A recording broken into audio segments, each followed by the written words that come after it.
should be learning L'Zeich Nishmas Rab Chaim ben Rab Kalman. Olav Shalom. Thank you. Daf Lamed Dalet. Amen. Okay, so we're learning about Hechsher Kalim, how to kasher some Kalim. So the Gemara says like this. Again, in a time when you couldn't, you couldn't just go out and buy new kalim. You had to buy from goyim kalim that they used for their wine. So the Gemara says, Amar Rab Zvid. We're starting from Lamed Gimel Lamed Beis, about 6-7 lines from the bottom. Amar Rab Zvid. Rab Zvid said, "Hai Mona de Kunya." These vessels of kunya, which is a earthenware vessel that it's lined on the inside with lead. So the question over here is, is it kosher? In other words, if the guy used it, let's say a little bit for his wine, can a Jew use it for his wine? So Gemara differentiates in the colors. Chivara, if it's white, vikama, or black, share, it's permitted. Yuruka, but if it's green, aser, then you're not allowed to. You can't kasher it. Earthenware is very difficult to kasher, and therefore, if it's green, then the keli can't be kashered. So the Gemara asks, why? Mishum de mitzraf, because they put in a type of, it's made differently when it's green. It's made with some sort of alum, and therefore it absorbs much more, and therefore you can't kasher it. The isbe hu kartoifni, says the Mishnah, says the Brisa, that if it has if it has cracks on the earthenware kalim, even if it's white or black, kulu asiri, it's ulcer, because it's not in those cracks, it's not covered with lead, and therefore the goyish wine seeps into the keli, and therefore when the Jew is going to put in his wine, it's going to come out and pasel and aser the Jewish wine. Dorish Meremer gave a speech, and he said, kunya, Bain ukama, whether it's black, Bain chivara, whether it's white, Bain yuruka, whether it's green, shari, it's all permitted. It's all permitted, and therefore he has no problem in kashering it. Or if it wasn't used for a long time, if it wasn't used by the goy for an extended period of storage of wine, then it's permitted right away. Says the Gemara, Ma'ishna mechametz b'Pesach. Why is it that if you have this kunya and you used it all year to bake lakshin in there, Merema said you can't kasher it. The boy minei Merema, they asked the question from Merema, Hanimoni de kunya, these vessels of that's lined with lead on the inside. Mahu lishtamushe behu b'Pesach. Can I kasher it for a Pesach? So the Gemara, the question was, Yeruka leita bayalach. Nobody questioned whether you could kasher a green vessel. The mitzrefe ubali basire, that's made of alum, and therefore it absorbs a lot of chametz, and you can't kasher it. Ki tibayalach. When was our question? Chivara ukama, if it's white or black, mai. So now, ki ispo kartofne, if it had cracks in it, loy tibayalach, we never had a question. Could you kasher it? The vade bali basire, it certainly swallowed it swallowed some chametz, and therefore it's usher, because if it has cracks, this lead is not protecting the earthenware, and so chametz went into the earthenware, and therefore you can't use it on Pesach. Kita bailach, they asked Reb Merema a question: if it's totally smooth and it's white and black on the inside, let's say imagine white lead or black, and it's smooth and it's covering everything, can I use it on Pesach? My Amalahu. So Reb Merema said, Anachazina, he's basically saying it's certainly usher. Why? Because he said, we go to Amud Aleph, Anachazina lahu demadaisa. I saw it's the keli sweat from the outside, and I saw some sweat from this keli expel some, I guess he called it chametz, but it expelled whatever it swallowed on the inside. The kivan de medaisi, since it sweats and expels what's on the inside, vade bole, it certainly is a vessel that absorbs, Even if it's a smooth vessel, it absorbs whatever you put into it. Va'asire, it's also. So basically, Meremer just gave a clear out psak that when it comes to chametz, if you have these type of vessels, you cannot kasher it. So the Gemara is asking a question, not yet. So the Gemara says, "My tama, why can't you kasher it for Pesach?" Torah ida al kli cheres. The Torah tells us about a kli cheres. If it's treif, you can't kasher it because there's no way to draw out whatever was absorbed by the keli. So if treifus was absorbed by the earthenware keli, there's no way to kasher it. So the Torah tells us when you have an earthenware keli, you got to break it if it's treif. So the question is, that's why on chametz b'Pesach, you can't use it on Pesach, this kunya. So the question is, then why is this different than yayin nesach? The Darish Merema said, "Kulimani de kunya shari." All these types of vessels are permitted. So how are they permitted? I thought you can't kasher it, and maybe the goy used it for his wine, and so there's wine inside the walls of the vessel. Are you going to tell me chametz doiraisa yayin nesach d'Rabbanan? Chametz, using a chametz to get keli on Pesach, it leads into a daraisa, eating a drop of chametz is an isakaris. Here we're dealing with yayin nesach, which is only drabanan.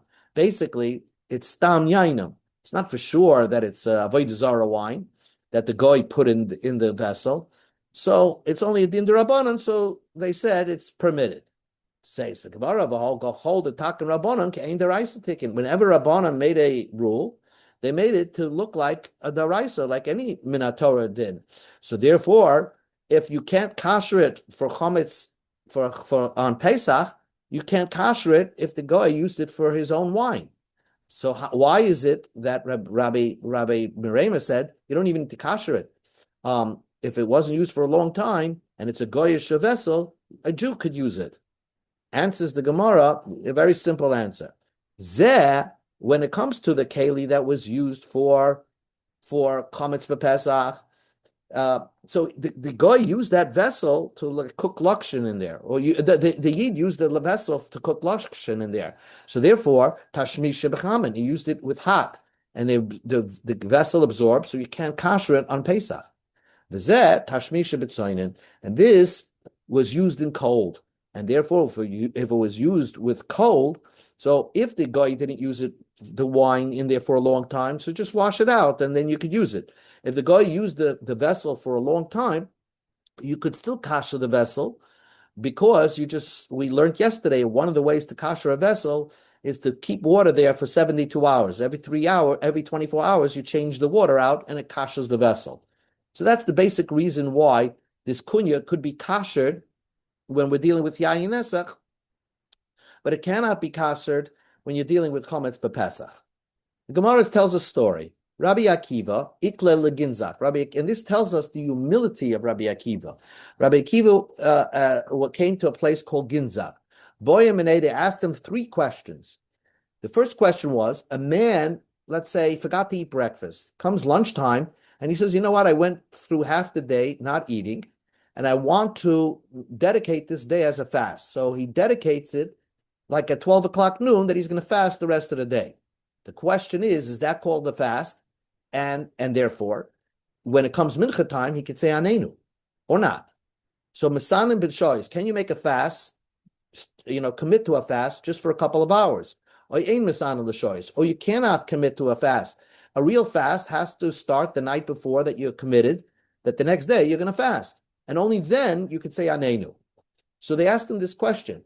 Lo have a bidet. Rabbi Akiva did not know the answer. Kankanim is a jug, earthenware jug, shel goyim, that goyim use for wine. Asurin, are they forever asur? Or mutarin, or can they be permitted? In other words, if the guy used it, even to storage for wine, can it be kashered or not? That was the question. Lo have a bidet. Rabbi Akiva did not know the answer. Then there's another question. It says that that Moshe Rabbeinu, the first 7 days prior to the inauguration of the Mishkan, Moshe was the one that serviced the Mishkan. He built it every morning, did the service, and then took it apart every single day till the 7th day, till the 8th day. On the 8th day, his brother was inaugurated as the Kohen Gadol. So Moshe acted as the Kohen during the first 7 days. But Moshe is not a Kohen. So the question was, what did Moshe Rabbeinu put on when he did the service? All the 7 days of training of Aaron, where Moshe was the Kohen, what kind of clothing did he wear? Lo have a bidet. Rabbi Akiva had no answer. So Asel Sha'al Bei Midrash. So Rabbi Akiva went to the base Medrash, Amri, and they answered it for him. Hilchasa, the halachas is Mis'anin l'sha'os. If you can make a fast for a couple of hours, middle of the day, then hishlim, and when you're ready to finish the fast, mispalel tfilas tanis, you could say the prayer anenu by mincha time. The hilchasa and the halacha is kankanim shel goyim, earthenware vessels of a goy, and he used it to store his wine for a long period of time. So sometimes you could kasher it again by the 72-hour way, but here the story is that they give you another way to kasher it. You don't do anything. After 12 months, the whatever was absorbed by the vessel has no taste anymore, and therefore it's permitted to use for a Jewish wine. After 12 months, it automatically becomes kosher. And then the final question was, what did Moshe use for the 7 days of dedicating the Mishkan? What did he wear? So the Gemara answers, B'cholok Lavan, he wore white clothing, simple white clothing. He didn't wear the big Dei Kahuna because he's not a Kohen. Moshe was a Levi, so he wore a Cholok Lavan, a white clothing. Rav Kana taught us, B'cholok Lavan she'ein boy imra. It was white sheet of clothing that has no hem in there, no pockets, no hem. So one of the reasons why it had no hem is because since Moshe Rabbeinu walked into the Mishkan alone, if there was pockets, people would think that Moshe Rabbeinu took something from the Mishkan, like, took a piece of gold and put it into his pocket. So therefore, there was no hem in there. There was no way Moshe could sneak something out of the Mishkan. It's one of the pshatim. But the best way to learn is that the reason why it had no hem is because it was a one-time use. I guess when you don't have a hem, it's like a wedding gown. You use it one time and then you can't use it anymore. It's not good.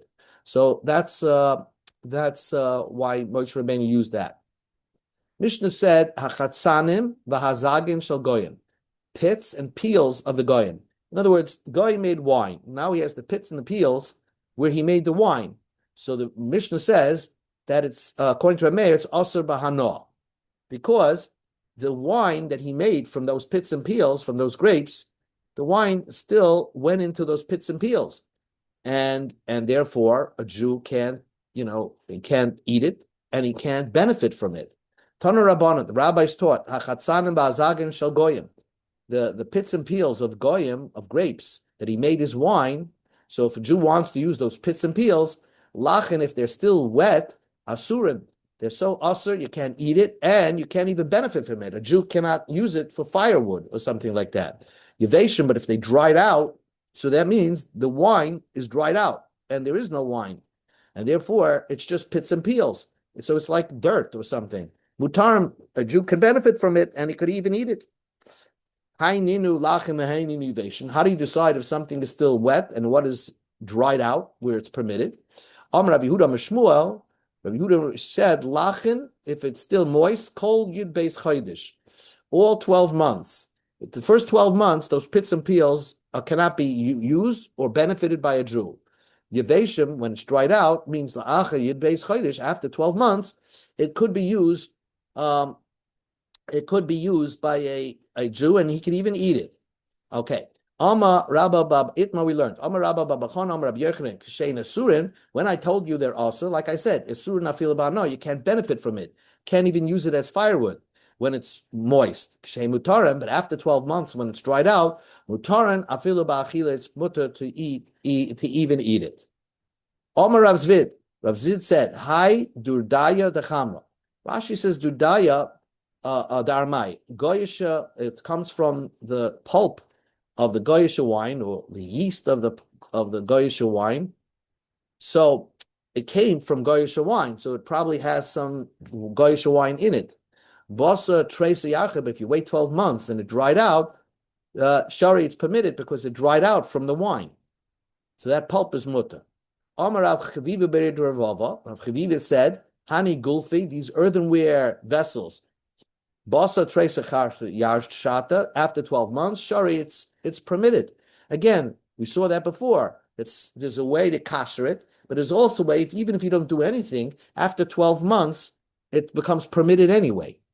Amar Rav Chaviva, Rav Chinina taught us, Hani, we go to Amid Beis, Hani avite detaya. Rashi says it's like a leather canteen that you carry out in the desert when you're going on a distance. So again, it was used by a goy for his wine. A Jew can buy it, hold it for 12 months, and shari, it's permitted. Because after 12 months, everything that's absorbed into the leather disappears. Amar of Achabreder of Ike, Hani Pesure Darmoy. These leftovers of grapes, of goyish grapes that they made wine, after 12 months, shari, it's permitted. It also should be pointed out, it's not just permitted, you probably have to soak it in water and to just take out all the taste of wine that's in these grapes. And then it becomes dry, totally dried out. And then it becomes like a powder or something like that. It's permitted. People in the kashrus business have these issues when they're dealing to giving kasher on things that have the grape flavor in it. They probably have to know these halachas regarding what's considered wine and what's considered the leftovers of grapes, which is dried out, and that there is no wine there. Amar Rav Acha Bered Ravava, Hani Gufish, this earthenware kalim, Shchimevu Kumi, red and black. Okay, so now, and it was used for storage of wine by the goy. Also, Tracy Achashate Share. If you don't use it for 12 months, then your juk is permitted to use it. Or again, use the 72-hour vessel. If you want to kasher it right away, I guess you fill it up with water and you can kasher it within 72 hours. I think so. So next Gemara, the Hamorais. The Morais, the Mishnah said, according to Rabbi Meir, is Aser Bahana, Tanar Rabbanan, because they put in wine. Tanar Rabbanan, Morais, Uman Mutter. Now, what is Morais? Morais is fish fat, right? It's fish stew, fish fat, that they put salt on the fish fat and it absorbs out the fish fat, the taste of fish, and the salt brings it over to water, and that water becomes like a dip. So sometimes they would put into this water, this murayas water, they would put in wine. So therefore, to take away the smell of the fish, you want the taste of the fat of the fish, but you don't want the smell. So they would put in wine. Says the Brisa, but if it's made, let's say, by a commercial company, murayas uman, so then mutter. Then it's permitted. Why? Because if you're selling it commercially, it's not a private person making it. He's not going to put in wine because he probably is storing it, and therefore wine will ruin it over the long term. Rabbi Yehuda ben Gamliel, Rabbi Chanina ben Gamliel, Rabbi Yehuda ben Gamliel says, chilak, the fish called chilak, uman, coming from a commercial player, mutter. This chilak is a type of fish, let's call it like tuna fish, where it's a type of fish, small fish, that grows the fins and scales later on, and it swims with tame fish. So when you fish it out, you're generally mixing it with tame fish. So a regular guy is not going to separate the tame fish. He'll sell the chilak to you with the tame fish, so you can't buy it.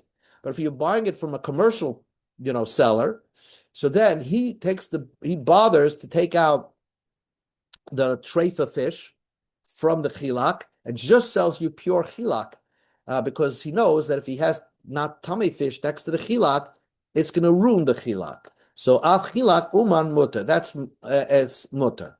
Again, this is before they invented the OU. You had to know, who you can buy from. So Tana Avima Breider Ababo. Avima taught Marias uman mutter. Again, the Marias made by a commercial player is muta. But it depends. Pam Rishon V'Sheni, mutar. Shlishi Yasa. If it's the first, um, I know when they wait when they make apple cider vinegar, it tells you from the mother or something like that. The same idea of this Marias. If this is a first time Marias or second time Marias, that means it's they take the fish fat and they put it into water and salt again the second time.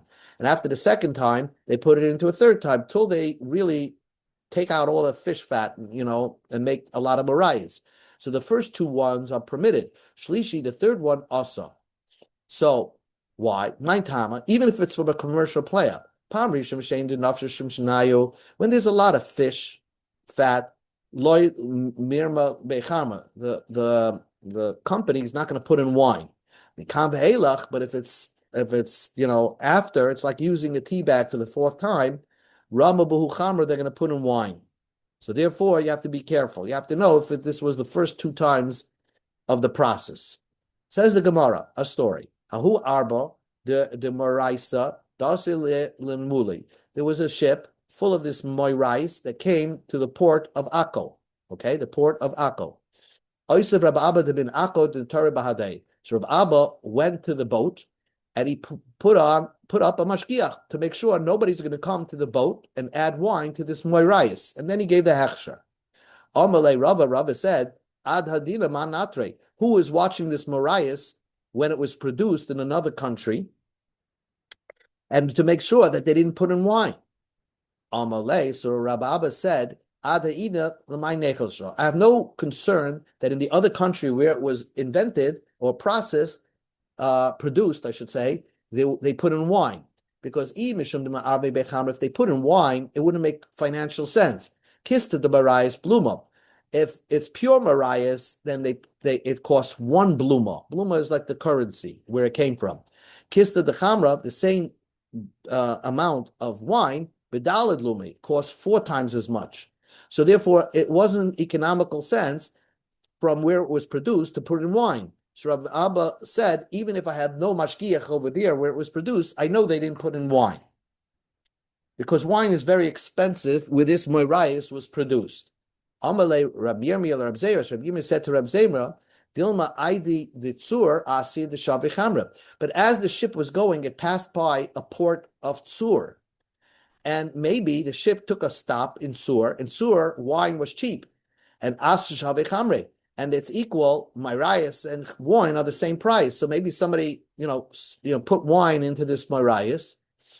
Amalei. So Rabbi Abba said, I think it's Rabbi Abba said, he's the Baal Machsher. He says, I know for sure that it didn't stop off in Tzur. Ikule upshura ika. There's a lot of impediments or snow, and therefore it's too difficult for a big ship to park in Tzur. It's like the Concordia. It would flip over. So Mamela, it didn't stop there. It came straight to Akko. And therefore, in Akko, I have to make sure that nobody puts in wine. But prior to it getting to Akko, I'm sure nobody put in wine. Another 2 minutes, then we'll stop. Ugvinas base unyanki. We say the cheese that was made in unyanki is not kosher. Now, cheese should be kosher. What's wrong with cheese? So here, there's a special reason. It's Osir Bahanoah. Amar Shimon Belevi. Why did they say that? Why did Rabbi Meir say that Gavinas Unyanki is non-kosher? And not only that, you can't even benefit from it. Because most of the baby cows in that city, we could assume was slaughtered to Avodah Zarah. Now, they used to use the stomach of a baby cow, to curdle to make cheese. So this was most of this cheese was made in the stomach of a baby calf that was slaughtered for Avodah Zarah, and therefore the cheese becomes Asur Bahana. Says the Gemara, why do I need that most of the calves of that city are slaughtered for Avodah Zarah? Inyanki was like a very religious place. Why do I have to say that? Even if there was just a couple of a small minority of calves slaughtered for Avodah Zarah, we still should ask any cheese from that place, bahana. The Rameya chayish lemiyute. Rameya is always concerned about the minority, and since is a possibility that this cheese was curdled in a calf of avodah zarah, it should be aser. Answers the Gemara, yes. I'amit roiv. If you can say most calves are slaughtered for the avodah zarah, this becomes a minority because the most animals are not slaughtered for avodah zarah. Most cows are not slaughtered for avodah zarah, and you can say even a minority of calves are non-slaughtered for avodah zarah. So that is a majority over the most of the majority of calves slaughtered for avodah zarah. So maybe there's a 20% chance that it came from a calf that was slaughtered for avodah zarah. But if you can say that even within the calves themselves, only a minority of calves are slaughtered for avodah zarah, so now you're going to say, most calves are not slaughtered for avodah zarah. You're going to have other animals that are not slaughtered for avodah zarah. So how do you know where this cheese came from? Most likely, 99%, it came from an animal that has nothing to do with avodah zarah. So it could only be also to eat, but maybe you could benefit from it. So it's such a minority. If it's such a minority, Rameir wouldn't be concerned. Concludes the Gemara. Amalei Rab Shimon ben Yochim, Rab Shimon ben Lakish. Ki nishchotin avodah zarah may have. Even if you slaughter a calf for avodah zarah, what's the problem? When a person slaughters a calf for avodah zarah, the goy, his intention is to sprinkle the blood. I would think that he's trying to sprinkle the blood onto the avodah zarah. So what does that make the animal aser? Rab Shimon ben Lakish says that if you slaughter an animal for avodah zarah to use the blood or to burn the insides of the animal onto the avodah zarah, the animal is still good. The itmar hashoichet es behemel izrak dam al avodah zarah. Someone slaughters an animal to spray the blood on the idol, or to bring up the fats for the avodah zarah. Rabbi Yochanan Omer asura, the whole animal's asa. That just like the sprinkling of the blood is meant for the avodah zarah, the slaughtering of the animal is considered like you did a service for the avodah zarah.